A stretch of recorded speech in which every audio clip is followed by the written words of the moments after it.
अस्सलामुअलैकुम। आज के हमारी इस क्लास में हम ऑटोमॉर्फिज्म ऑफ K5 को डिस्कस करेंगे।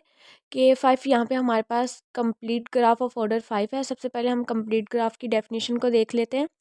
कंप्लीट ग्राफ की हमारे पास डेफिनेशन होती है कि if every distinct two vertices are adjacent to each other, यानी ऐसा ग्राफ जिसमें हमारे पास एवरी टू डिस्टिनेंट वर्टिसेस आपस में क्या एडजेसेंट हो, तो वो हमारे पास क्या कहलाता है, कंप्लीट ग्राफ कहलाता है।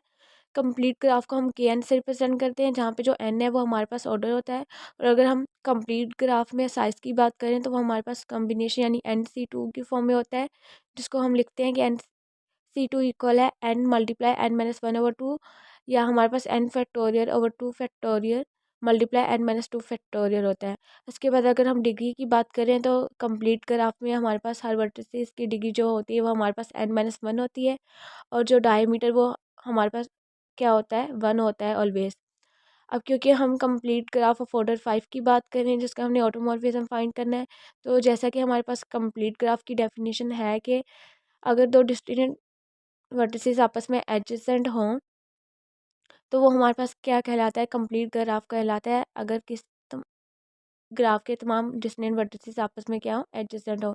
जैसे यहाँ पे क्योंकि हम ऑटोमॉर्फिज्म ऑफ K5 को डिस्कस करने वाले हैं, तो K5 में हमारे पास इसका ऑर्डर हमारे पास 5 आ जाएगा, यानी इसके जो वर्टिसेस हैं वो हमारे पास क्या हो जाएंगे, 5 हो जाएंगे। अगर उसमें हम साइज़ की बात करें तो हमारे पास आ जाएगा 5C2।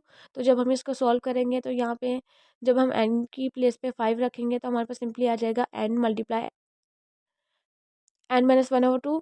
तो n की प्लेस पे अब 5 रख रहे हैं तो हमारे पास आ जाएगा 5 मल्टीप्लाई 5-1/2। तो जब 5-1 करेंगे तो 4 आ जाएगा, यानी 5 मल्टीप्लाई 4 हमारे पास आ जाएगा 20, और 20 को जब 2 पे डिवाइड करेंगे तो हमारे पास आंसर क्या आ जाएगा, 10। यानी हमारे पास के एन में अगर ऑर्डर हमारे पास 5 हो तो हमारे पास जो साइज़ है वो क्या होगा, 10 होगा, जिसको हम एच सेट भी बोलते हैं। तो इस तरह यहाँ पे हमने जो K5 है वो डिफाइन कर लिया, जिसमें हर दो डिस्टिंक्ट वर्टिसेस आपस में क्या हो रहे हैं, एडजेसेंट हो रहे हैं। अब क्योंकि यहाँ पे हमने ऑटोमॉर्फिज्म डिफाइन करना है कंप्लीट ग्राफ के लिए, तो उसके लिए हमारे पास एक रिजल्ट आया है कि अगर हमारे पास कंप्लीट ग्राफ है तो उसके ऑटोमॉर्फिज्म फाइंड करने के लिए हम दो कंडीशंस सेटिस्फाई करवाते हैं कि एक हमारे पास होता है एज प्रिजर्विंग मैपिंग सेटिस्फाई, दूसरी हमारे पास क्या होती है, बाइजेक्टिव मैपिंग।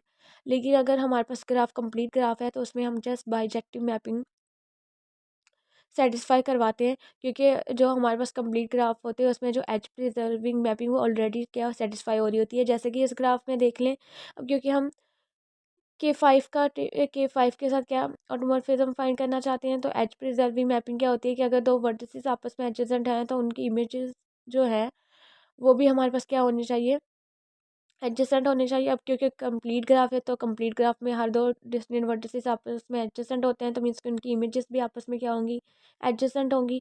तो जस्ट हम इसमें बाइजेक्टिव मैपिंग को डिस्कस करेंगे। अब क्योंकि हम ऑटोमॉर्फिज्म ऑफ K5 को डिस्कस करने वाले हैं, तो उसके लिए हमने क्या किया, सिंपली हमने दो सेट डिफाइन कर लिए, एक को हमने ए का नाम दे दिया और दूसरे को बी, और दोनों का ऑर्डर हमने क्या रखा है, सेम रखा है। अब क्योंकि हम जस्ट बाइजेक्टिव पॉसिबल मैपिंग बतानी है, तो उसके लिए सबसे पहले हमारे पास आइडेंटिटी मैपिंग आ जाएगी कि 1 मैप कर जाएगा 1 के साथ, 2 मैप कर जाएगा 2 के साथ, 3 मैप कर जाएगा 3 के साथ, 4 मैप कर जाएगा 4, और 5 मैप कर जाएगा 5। इसको हमने आइडेंटिटी यानी आई से रिप्रेजेंट कर दिया। अब क्योंकि हमने आल पॉसिबल बाइजेक्टिव मैपिंग बतानी है तो हम इनको नंबरिंग भी दे सकते हैं और इनको डिफरेंट नाम्स भी। उसके बाद जो नेक्स्ट मैंने मैपिंग रखी है वो मैंने ली है अल्फ़ा या ए। तो उसके लिए मैंने सिंपली क्या किया, 1 को मैप करवा दिया मैंने 2 के साथ, 2 को मैप करवा दिया 3 के साथ, 3 को मैप करवा दिया 4 के साथ, 4 को मैप करवा दिया 5, और इस तरफ 5 को मैप करवा दिया 1। तो ये इस तरह हमारे पास एक साइकिल कंप्लीट हो गया, जिसको मैंने यहाँ पे परमुटेशन की फॉर्म में राइट कर दिया है। और अगर इस मैपिंग को देखें तो ये हमारे पास बाइजेक्टिव मैपिंग है, यानी ये 1-1 भी है और क्या ऑन टू भी है। इस तरह नेक्स्ट जो मैंने मैपिंग ली है वो अल्फ़ा स्केल ली है। इसके लिए मैंने क्या किया, 1 को एडजेसेंट करवा दिया 3 के साथ, 3 को एडजेसेंट करवा दिया मैंने 5 के साथ, 5 को एडजेसेंट मैंने करवा दिया है 2 के साथ, और 2 को एडजेसेंट करवा दिया 4 के साथ, और इस तरह जो 4 है वो हमारे पास एडजेसेंट ऑफ 5। तो ये भी हमारे पास क्या है, बाइजेक्टिव मैपिंग है, क्योंकि ये 1-1 और ऑन टू दोनों की डेफिनेशन को क्या सेटिस्फाई कर रहा है। यानी हमने सिंपली आल पॉसिबल बाइजेक्टिव मैपिंग डिफाइन करनी है, जिसमें हमारे पास जो मैपिंग है वो 1-1 भी हो और ऑन टू भी हो।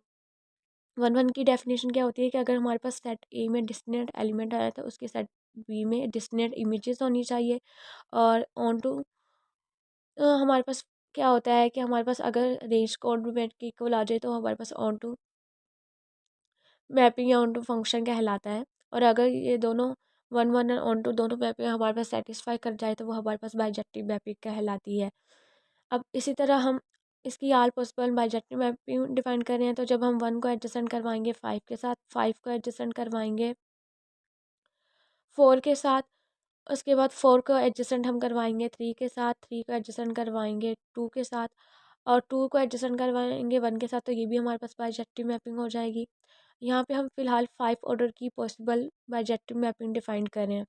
उसके बाद जब हम अल्फ़ा फाइव यानी हम इसकी पावर को लेंगे, यानी अगर हम ग्राफ को ही फॉलो कर लें कि हमने पहले वन को एडजसेंट करवाया टू के साथ, टू एडजसेंट है हमारे पास थ्री के साथ, थ्री एडजसेंट है फोर, और फोर एडजसेंट है हमारे पास फाइव के साथ। उसके बाद हमने वन को एडजसेंट करवाया थ्री अल्फा स्केयर में, थ्री को हमने एडजसेंट करवाया फाइव, फाइव को एडजसेंट करवाया हमने टू, और टू को एडजसेंट करवाया हमने फोर के साथ, और अगेन फोर एडजसेंट हो गए वन के साथ, यानी ये साइकिल हमारे पास क्या कंप्लीट हो गया। इस तरह हमने अल्फ़ा थ्री को भी डिफाइन कर लिया, अल्फ़ा फोर को भी, और जब हमने अल्फ़ा फाइव को इसी ग्राफ की हेल्प से डिफाइन किया तो वो हमारे पास अगेन आइडेंटिटी मैपिंग आ गई। अब हम नेक्स्ट जो मैपिंग है उसको हम नाम दे रहे हैं बी का, यानी अब हम क्या करेंगे, वन को एडजसेंट करवाएंगे थ्री के साथ, थ्री को एडजसेंट हम करवाएंगे फोर के साथ, फोर एडजसेंट होगा फाइव, फाइव एडजसेंट होगा हमारे पास टू, और टू अगेन हमारे पास एडजसेंट हो जाएगा वन के साथ। यानी हमने ऑल पॉसिबल बाइजेक्टिव मैपिंग वो लेनी है जो रिपीट ना हो।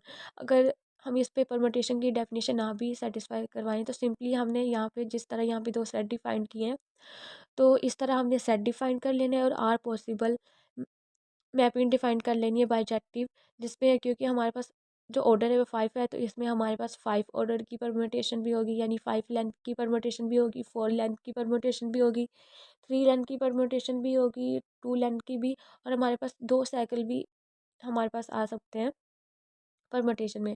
तो इस तरह यहाँ पे हमने सबसे पहले हम फाइव ऑर्डर की पॉसिबल बाइजेक्टिव मैपिंग ले रहे हैं कि सेट ए के तमाम डिस्टिनेंट एलिमेंट की इमेज हमारे पास क्या हो डिस्टिनेंट है, और दूसरा ये कि हमारे पास जो रेंज है वो कोड मेन की इक्वल हो। तो इस तरह यहाँ पे हमने B square B cube B four C square C cube C four D square D cube और डी फोर हमने डिफाइन कर लिए हैं, जो कि हमारे पास फाइव ऑर्डर की बाइजेक्टिव मैपिंग है। उसके बाद हमने इसी तरह यहाँ पे जो हमारे पास है ई स्केयर ई क्यूब ई फोर, ये भी हमने क्या फाइव ऑर्डर की क्या लेनी है पॉसिबल बाइजेक्टिव मैपिंग ले ली है। उसके बाद F F square F cube F four, यानी सिंपली हमने दो सेट ग्राफ किए, उसमें हमारे पास फाइव ऑर्डर की जितनी भी पॉसिबल बाइजेक्टिव मैपिंग हम डिफाइन कर सकते हैं हमने उनको डिफाइन किया है। अब उसके बाद हम एक सीक्वेंस से चलेंगे कि अब हम वन ऑर्डर की क्या लेंगे बाइजेक्टिव मैपिंग लेंगे, यानी जिसमें हमारे पास लेंथ क्या हो टू हो। यानी हमने एक दो सेट ले लिए हैं उसमें हमारे पास फाइव ऑर्डर है, तो हमने क्या किया वन को मैप करवा दिया टू के साथ और टू को मैप करवा दिया वन के साथ, बाकी जो हमारे पास थ्री फोर फाइव वर्टिसेस है उनको हमने आपस में आइडेंटिटी फिक्स करवा दिया। उसके बाद जब हम अल्फ़ा टू करेंगे तो उसमें हम वन को थ्री के साथ मैप करवा देंगे, थ्री को हमारे पास क्या वन के साथ, बाकी जो टू फोर और फाइव है उसको फिक्स कर देंगे। उसके बाद जब यहाँ पे हम अल्फ़ा फोर लेंगे तो इसमें हम वन को मैप करवाएंगे फाइव के साथ, मतलब ये हमारे पास क्या टू लेंथ के क्या है साइकिल्स हैं, ऑल पॉसिबल साइकिल्स हमने यहाँ पे टू लेंथ के डिफाइन कर लिए। टू लेंथ के बाद हम थ्री लेंथ के पॉसिबल बाइजेक्टिव मैपिंग डिफाइन करेंगे, जिसमें हम क्या करेंगे अब यहाँ पे हम दो वर्टिसेस को फिक्स रखेंगे और बाकियों को हम अल्टरनेटली क्या करवाएंगे मैप करवाएंगे। इस तरह करवाने से हमारे पास ऑल पॉसिबल थ्री लेंथ की क्या बाइजेक्टिव मैपिंग आ जाएंगी। उसके बाद हम क्या करेंगे फोर लेंथ की पॉसिबल बाइजेक्टिव मैपिंग डिफाइन करेंगे। इसमें हमारे पास क्या होगा कि जो वन वर्टिस वो हमारे पास फिक्स रहेगा और जो बाकी वर्टिसेस है वो अल्टरनेटली आपस में क्या हो जाएंगे मैप कर जाएंगे। तो हमारे पास इस तरह जितनी हमारे पास पॉसिबल फोर लेंथ की बाइजेक्टिव मैपिंग होंगी हम उसको डिफाइन कर लेंगे। यहाँ पे हम डिफरेंट मैपिंग डिफाइन की है। उसके बाद हमने क्या करना है हमने वन टू लेंथ की भी डिफाइन कर ली, वन ऑर्डर की हमारे पास जो मैपिंग यानी जो वन लेंथ की मैपिंग होगी, जैसे हमारे पास आइडेंटिटी मैपिंग होगी, उसके बाद हमने टू लेंथ की मैपिंग भी डिफाइन कर ली, थ्री लेंथ की भी, फोर की भी और फाइव की भी पॉसिबल मैपिंग डिफाइन कर ली। अब हम पेयर में देखेंगे हमारे पास साइकिल, तो हम इसमें क्या करेंगे, हम दो परमुटेशन डिफाइन करेंगे कि इसमें हमारे पास टू थ्री को मैप करेगा और थ्री टू को, यानी एक साइकिल कंप्लीट हो जाएगा। उसके बाद फोर मैप करेगा फाइव और फाइव मैप करेगा फोर को, ये भी हमारे पास सेकंड साइकिल कंप्लीट हो जाएगा। जो इसमें हमारे पास वन है वो इटसेल्फ वन को क्या करेगा, मैप करेगा। इस तरह यहाँ पे इसमें देखें, इसमें टू मैप करेगा फाइव, फाइव मैप करेगा टू को, जो फोर है वो मैप करेगा थ्री, थ्री मैप करेगा फोर को। अब इसमें भी हमारे पास क्या है, वन फिक्स है, यानी पहले हम वो वाली ऑर्डर पेयर वाली मैपिंग ले लेंगे जिसमें हमारे पास क्या है, वन फिक्स और बाकी आपस में क्या हो, वर्टिसेस आपस में क्या करें, मैप करें। उसके बाद हम इसमें हमने टू को फिक्स कर लिया, इसमें हम लोगों ने थ्री को फिक्स कर दिया, इसमें हम लोगों ने टू को फिक्स कर लिया और इसमें थ्री को फिर हम बारी बारी फोर, इसमें अब देखें यहाँ पे हमारे पास जो P7 हमने लिए, इसमें हमने क्या किया, फोर को फिक्स कर लिया है कि फोर फोर को मैप करे, बाकी जो वन है वो थ्री को मैप करे और थ्री वन को, साइकिल कंप्लीट है। और टू फाइव को मैप करे और फाइव हमारे पास टू को, ये साइकिल हमारे पास कंप्लीट है। नेक्स्ट देखें, ये भी इसमें भी हमने फोर को फिक्स रखा हुआ है। जो उसके बाद है उस P9, उसमें हमने फाइव को फिक्स रख लिया है कि जो फाइव है वो सिर्फ फाइव को मैप करेगा, बाकी जो वर्टिसेस हैं वो आपस में मैप होके साइकिल बनाएंगे।